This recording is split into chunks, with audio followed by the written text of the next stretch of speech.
Olá pessoal, é tão bom estar com vocês mais uma vez. Eu sou Darren Ray, pastor da Igreja Verbo da Vida em Aracaju. E você está assistindo o nosso bloco Verbo na TV. E eu não posso deixar de convidar você para uma das nossas igrejas aqui no estado de Sergipe. Temos várias e nós temos algo especial e particular para cada membro da sua família, independente da sua idade. Sabe, irmãos, a Bíblia diz que nós devemos levantar as nossas mãos. Mas você sabe por quê?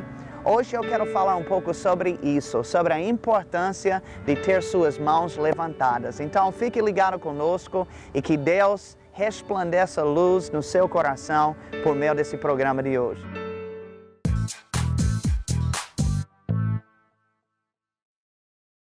Primeiro Timóteo capítulo 2 e versículo 8, antes de eu ler com vocês, o título da minha mensagem é Não Baixe as Mãos. Amém? Diga para seu vizinho, não baixe as mãos. Daqui a pouco você vai entender o que isso significa. Mas em 1 Timóteo, capítulo 2, versículo 8, diz assim: Quero, portanto, que os varões orem em todo lugar, levantando mãos santas, sem ira e sem animosidade. Então, quero que você observe essa frase, levantar as mãos santas. É nessa frase que eu quero me deparar com você hoje à noite. E sabe que Paulo, ele não estava querendo engessar pessoas para orarem em uma única posição aqui, com as mãos levantadas. Não, ele estava querendo passar o significado espiritual representado nesse ato. E o levantar das mãos não é algo novo. Inclusive, é algo que foi praticado na vida dos santos no Antigo Testamento. A Bíblia fala, por exemplo, sobre Salomão, Davi, Esdras, Jeremias. Todas essas pessoas levantando suas mãos como um ato de adoração e louvor a Deus.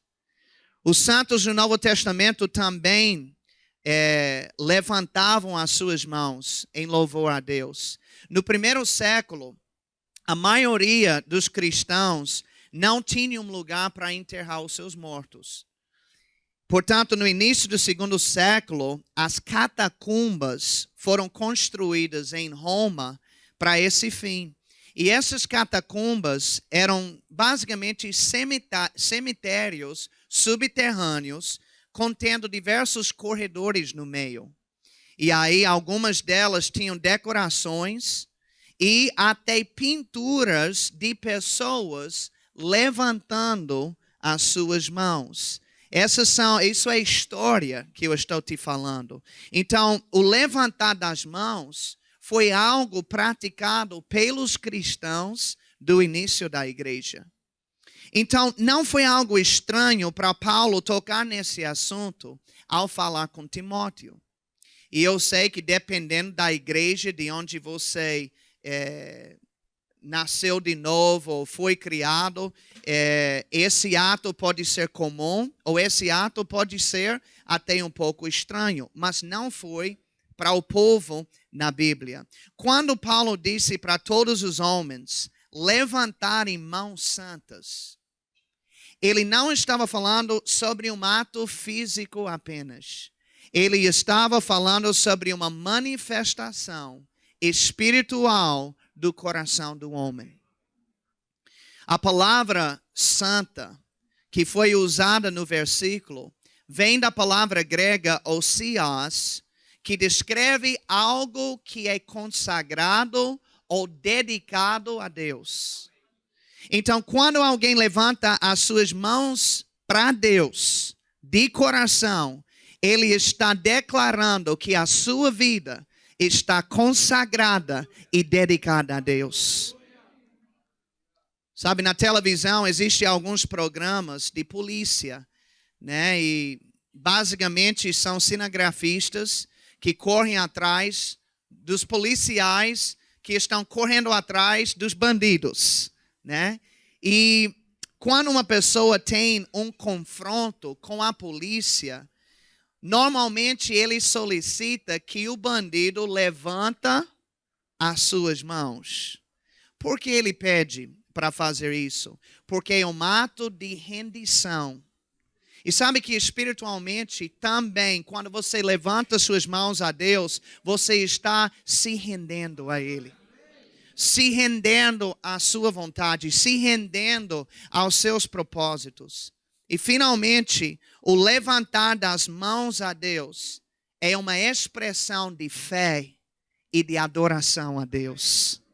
Você está conectado com Ele. Amém? Abra comigo em Hebreus 12, versículo 12. Hebreus capítulo 12, versículo 12. Diz assim: por isso, restabelecei as mãos descaídas e os joelhos trópicos.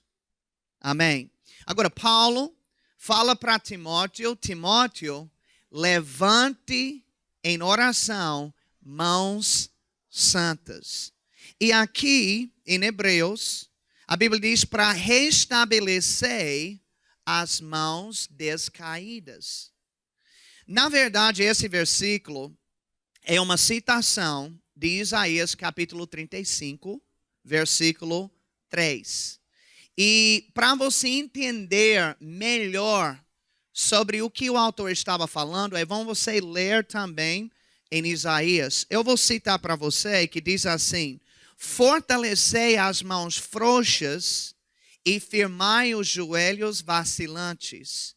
Dizei aos desalentados de coração: sede fortes, não temais. Então, já em Isaías, ele traça mais um contexto para nós a respeito de quem ele está ou com quem ele está falando. Esse versículo está descrevendo uma pessoa que está desanimada, que está medrosa, os desalentados de coração. Ele disse: levante as mãos frouxas. Sabe, uma pessoa que anda desanimada e cheia de medo tem uma postura de tristeza. E parte dessa postura tem a ver com as mãos descaídas. Basta olhar. Encontre uma pessoa desanimada. Encontre uma pessoa que já perdeu a esperança.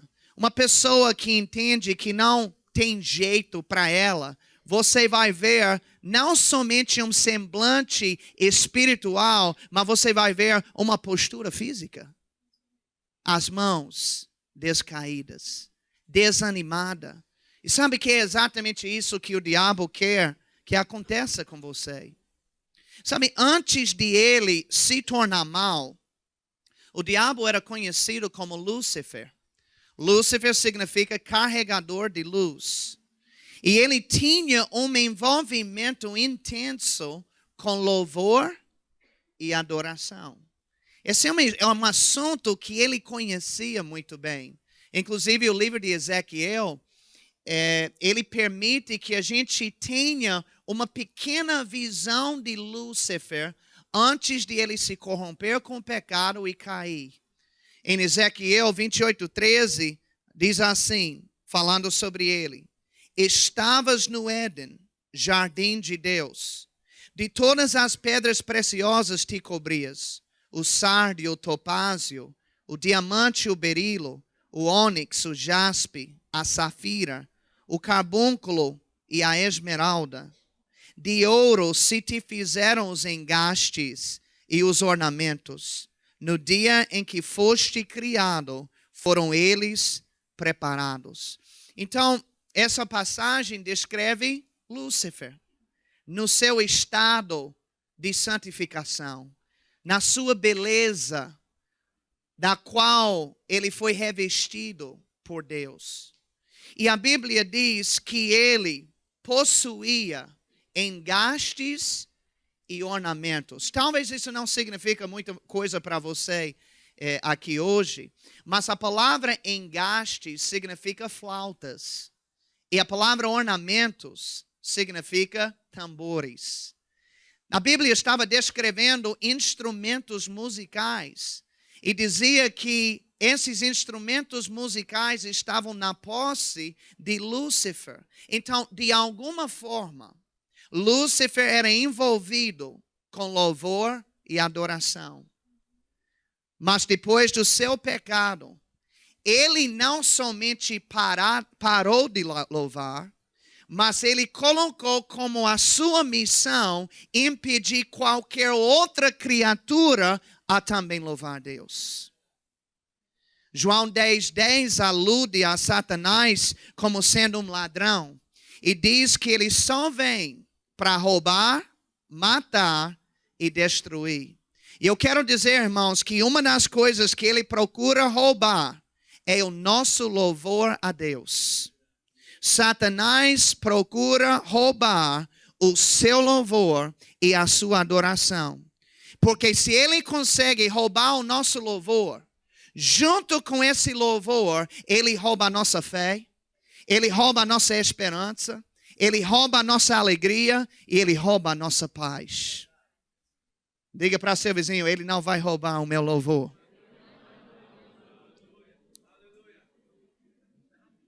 Mas é por isso que ele lança contra nós dardos inflamados, que são tribulações de diversos tipos, com o intuito de nos desanimar, de nos entristecer e de gerar medo em nós. E sabe que a pessoa que estiver nessa condição vai estar com as mãos descaídas e com o seu louvor travado diante do Senhor. Esse é o papel do diabo. É isso que ele intenta contra nós. Mas eu tenho boas novas para você hoje. Amém? Abra comigo em Êxodo, capítulo 17. Eu vou ler uma pequena história aqui. E depois eu vou pontuando algumas coisas que tem tudo a ver com o que a gente está ensinando hoje à noite. A partir do versículo 8, em capítulo 17, diz assim: Então veio Amaleque e pelejou contra Israel em Refidim. Com isso ordenou Moisés a Josué: Escolhe-nos homens e sai e peleja contra Amaleque. Amanhã estarei no cimo do outeiro e o bordão de Deus estará na minha mão.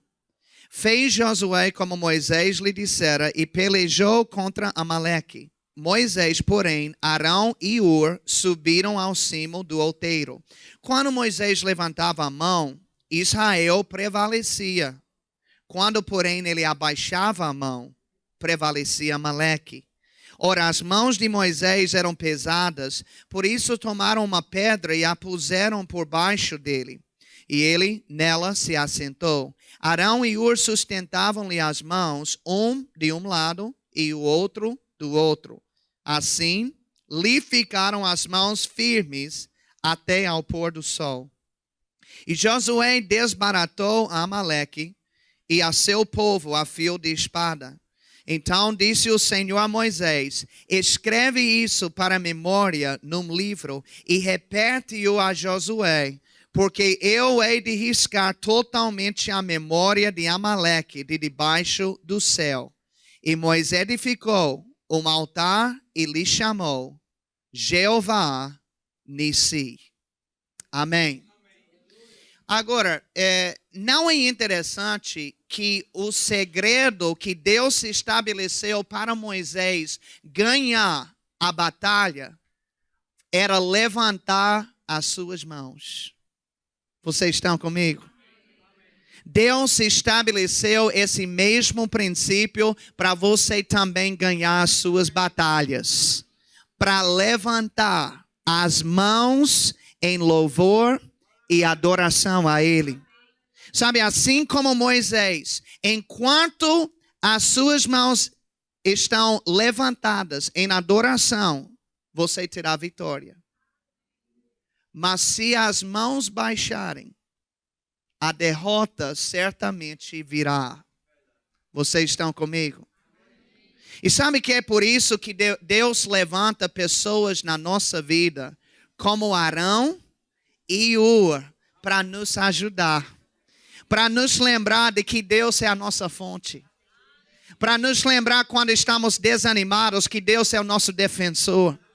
Para nos lembrar que quando a coisa está difícil, que Ele é o nosso socorro bem presente na hora da angústia. Quem aqui já teve um arão, um mur na sua vida? Graças a Deus pelos arãos. Graças a Deus pelos urs. E sabe, queridos, a Bíblia diz que as mãos de Moisés ficaram firmes até ao pôr do sol. Você pode estar pensando, até quando eu tenho que ficar levantando as mãos e louvando a Deus em meio à minha situação? A resposta é, até ao pôr do sol. Ou seja, até que a vitória se manifeste na sua vida. Amém. E depois você baixe as mãos para levantar novamente. E continuar louvando e agradecendo a Deus. Sabe, depois que Moisés recebeu a vitória total, a Bíblia diz que ele levantou um altar. E eles chamam esse altar de Jeová Nissi. Essa é uma frase hebraica que significa: o Senhor é a minha bandeira. Agora, por que Moisés chamou esse altar, depois da vitória de uma batalha, de o Senhor é a minha bandeira? Recentemente nós tivemos as Olimpíadas aqui no Brasil, né, que todo o mundo estava assistindo. E havia vários atletas em várias modalidades. Inclusive o Brasil se saiu bem. Assim, esse ano foi, eu acredito que um dos melhores anos que já tiveram nas Olimpíadas. Saíram, se eu não me engano, em 13º lugar, não foi? Mas sabe que esses atletas, quando eles competiam, nem todo mundo ganha. Mas aqueles que ganham, havia sempre, após uma cerimônia. E aí esse atleta subia no pódio, colocavam sobre o pescoço dele uma medalha e depois a bandeira do seu país era levantada para todas as pessoas do mundo admirarem a sua bandeira. Você vê que o atleta que ganhou não foi o único que foi honrado, mas também o país que ele representava também recebia honra. Quando Moisés chamou aquele altar, o Senhor é a minha bandeira, ele estava dizendo, eu represento Jesus e quem me deu vitória foi o Senhor. Aleluia. Sabe, queridos, vitórias não são apenas gostosas para nós. Não são apenas boas, não apenas nos fazem sentir bem. Não, vitórias são testemunhos que glorificam o Senhor que nos deu a vitória. Porque toda vez que nós temos uma vitória que Deus nos concedeu, a gente declara para o mundo, foi o Senhor que fez esse milagre na minha vida. Aleluia. Amém. Agora, olhe comigo em Salmos 8, versículo 2. Diz assim, da boca de pequeninos e crianças de peito, suscitaste força por causa dos teus adversários, para fazeres emudecer o inimigo e o vingador. Agora, esse versículo, na verdade, precisa ser lida em conjunto com Mateus 21:16. Porque em Mateus 21:16, nós encontramos Jesus citando esse salmo, mas com uma pequena diferença, ok? E eu quero ler para você a maneira que Jesus citou esse salmo. Em Mateus 21:15, ele diz, mas vendo os principais sacerdotes e os escribas as maravilhas que Jesus fazia, e os meninos clamando, Hosana ao filho de Davi, indignaram-se e perguntaram-lhe, ouves o que estes estão dizendo? Respondeu-lhe Jesus, sim, nunca lestes de boca de pequeninos e crianças de peito, tiraste perfeito louvor? Diga comigo, louvor. Observe que quando Jesus citou o Salmo, ele trocou a palavra força pela palavra louvor. Eu quero dizer que Jesus não estava alterando o versículo. Ele estava apenas esclarecendo ele com mais exatidão. Porque, na verdade, louvor é algo que nos dá força contra todas as tribulações e todas as dificuldades na vida. Aleluia. Louvor te fortalece. Tanto é que em Romanos 4, versículo 19, a Bíblia diz que Abraão não duvidou por incredulidade da promessa de Deus, mas pela fé se fortaleceu, dando glória a Deus. Aleluia. Louvando a Deus, dando glória a Ele, fortalece a gente. Então, queridos, o levantar das mãos é um sinal de força, é um sinal de fé, é um sinal de conexão com Deus. Não é o simples levantar das mãos, mas é o coração ligado naquilo que você está fazendo. Eu quero incentivar você a ficar cada vez mais conectado com Deus. E aí, dele você receberá tudo que você precisa para enfrentar cada dia.